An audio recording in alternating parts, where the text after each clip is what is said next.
and welcome to the updated module of our course, FinTech Ethics and Risks. It's our great pleasure to welcome you to this reunion, or to some of you, the start of a learning journey, discussing what we believe to be some of the most critical issues as FinTech and related technologies continue to evolve.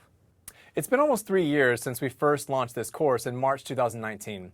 As many aspects of our professional and personal lives have gone through tremendous changes over the past 3 years, we think this is a critical time for us, as our co-instructor in this series, Douglas Arner, would say, to look back and look forward, and continue to ask important questions as we transition into the post-pandemic world.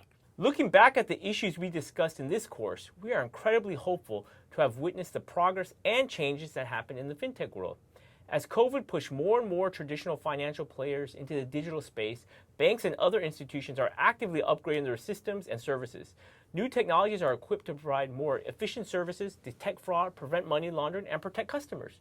Regulators globally are tightening or threatening to tighten regulations on technology companies and hold them more accountable for their business models.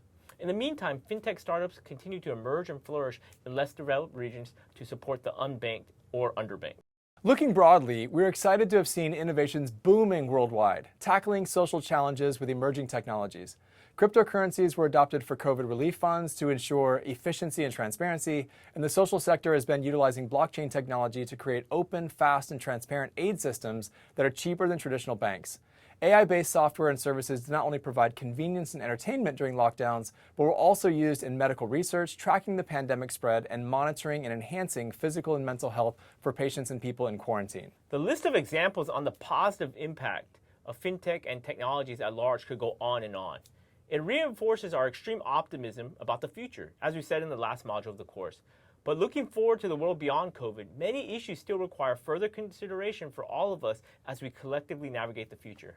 For example, who should be accountable for the increasing incidence of ransomware attacks happening around the world? What is the long-term impact of cryptocurrencies being accepted as legal tender? What will be the end game of increasing tensions between traditional banks and emerging crypto markets?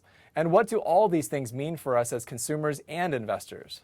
We also wonder whether blockchain technology will really lead us to a fairer and more distributed world, or will it entrench the existing power structure, leading to a more fragmented world with uneven distribution of wealth and power? And have we really considered the effects of companies using our private data as their primary source of company revenue? And finally, what could it mean for society if people really do take part in the so-called metaverse? Now, for those of you that have seen our videos before, you know that we don't claim to be experts or have answers to all these questions. Instead, the purpose of this course is to invite and facilitate discussions about issues that we can all explore together.